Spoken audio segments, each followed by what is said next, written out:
welcome back to my channel. If you are new here, my name's Alyssa. Please don't forget to like, comment, and subscribe to my channel. If you watched my last vlog, you'll know that Thursdays are going to be mental health content days. So today I thought I would do a therapy tips video, like getting into therapy, how to get the most out of therapy, stuff like that. I feel like I have now came to a place in my life where I enjoy therapy and enjoy treatment, and I really like getting all of the skills and learning new things to help better myself. Now that I have a pretty positive outlook on therapy, I feel like I can give some tips. I've gotten a couple messages from people asking about how to get into therapy, how to start, where to look, that they really want to take the next step to get help. They just don't really know how to start it. So I just wanted to make this video. There's about like 6-ish tips, little vague ones, but I think they're helpful. This is my little handy dandy notebook. Let's get right into the video. Tip number 1, obviously finding a therapist. I have found my therapists on psychologytoday.com for the past like year and a half or so, ever since I started getting specific kind of therapy for my BPD. Before that, I have Kaiser insurance, so I would just do Kaiser therapy, and it's Kaiser mental health is not the best whatsoever. The Kaiser mental health department is literally the worst thing. Then when I got diagnosed with BPD, I realized that I need specific kind of treatment because Kaiser was mainly like CBT, and it was every like month, just one session a month, which I definitely needed way more therapy, and that just wasn't working out. Getting specific therapy was pretty beneficial, and I found my therapist through psychologytoday.com. This isn't sponsored by psychologytoday.com. I just really like their website and find it so helpful with finding therapists, treatment, groups, all kinds of things like that. Once you get onto the Psychology Today website, you can put in your city, state, zip code, wherever you're looking to find therapy, and then you can search for psychiatrists, therapists, treatment centers, and support groups. Then there's also so many filters that you can put in to find your exact needs in therapy. Like you can put in your insurance to see which therapists take your insurance, which is very helpful. You can also put in what you're looking for. If you have borderline personality disorder, you can put in that you're looking for therapists who specialize in borderline personality disorder. Same thing with ADHD, eating disorders. Then you can do the type of therapy, like I'm doing DBT therapy because that's the recommended treatment for borderline personality disorder. They also have a section where you can decide if you want to only be shown women or men, which I find very helpful because I'm not a big fan of male therapists because men. They have thousands of therapists on Psychology Today, and especially now during COVID, a lot of therapists are taking virtual clients, which is helpful because you can get a therapist in your state, not even just in your city.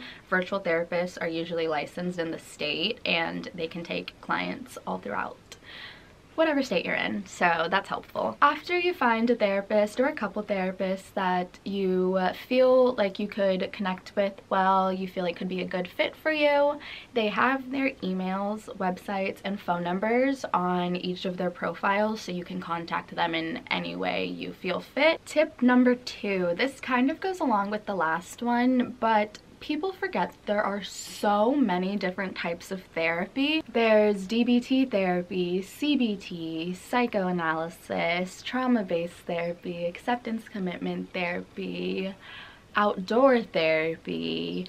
There are so many different types of therapy, and I feel like people don't know that because it's not very widely talked about. Like, you definitely have to do some research to find the right type of therapy that you deserve and need. I think most therapists have just been using CBT, and I think more recently people have been branching out and doing more specific kind of therapy, which I think is super beneficial for a lot of people. So taking some time to research all of the different types of therapy and figuring out what would best fit your wants and needs and goals for therapy and what would best help you.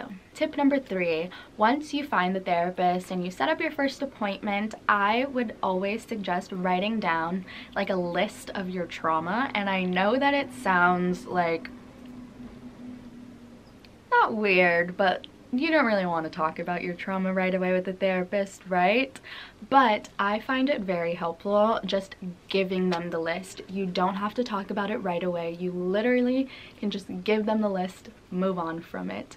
But it's just so they have that in the back of their mind and they're aware, so they can make connections and help you better. Obviously, this isn't for everybody. You definitely need to do what you're comfortable with, but if you are, it is something that can be helpful. Step 4, after writing down your trauma, if you're comfortable with that, I would also suggest writing down some goals for therapy. I think that's super helpful because you can change your goals in the future. Goals can change over your time in therapy. Like mine have changed like twice over the course of time I've been working with my therapist. But it is helpful to figure out some goals, or like what you want to get out of therapy, what you want to learn, things like that. Mine, in the beginning, I wanted to manage my mood swings.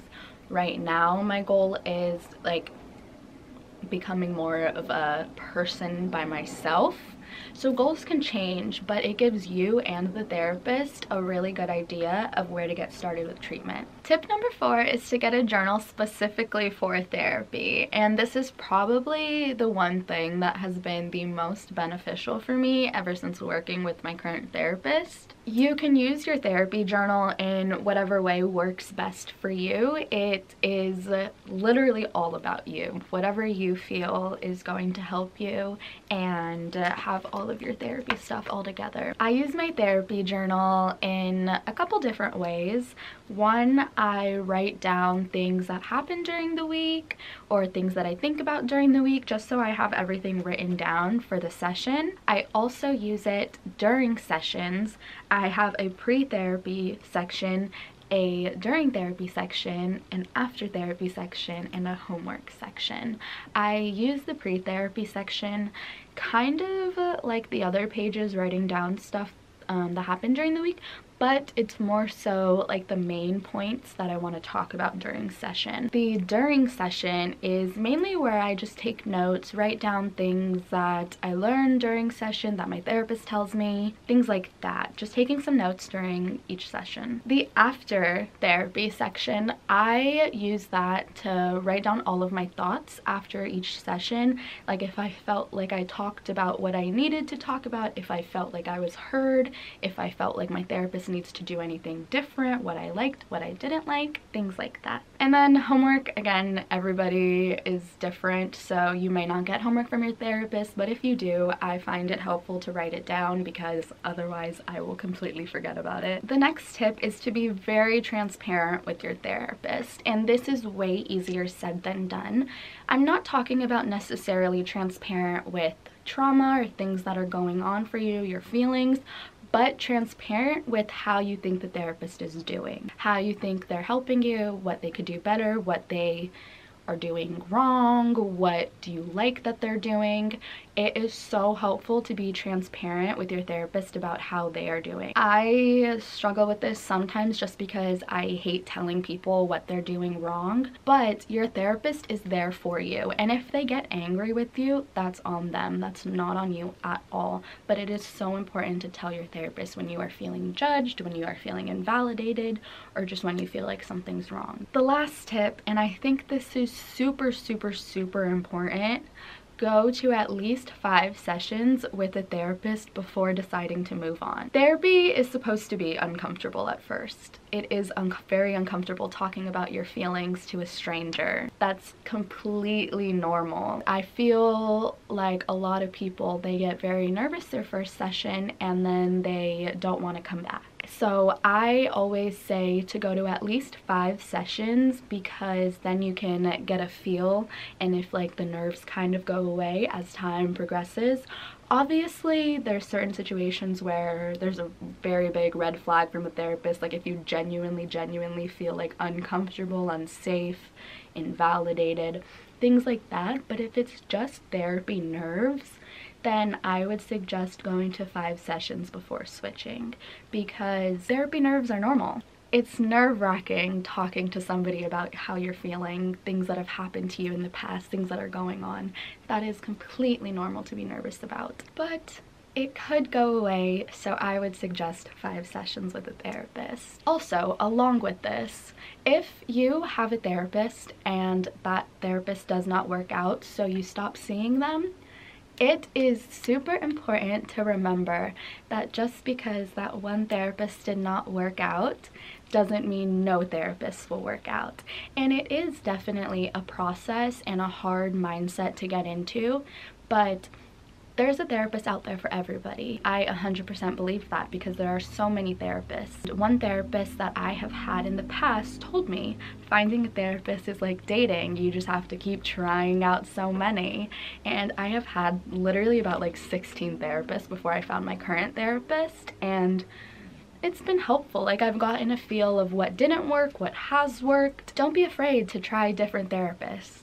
Those are all of the therapy tips that I have for you, and I hope that that was helpful. Therapy can be for anybody, and it can be super beneficial if you let it help you. Go into sessions with an open mind and try, because I used to not put in effort and I didn't get better, and the only way that you're going to get better is if you try.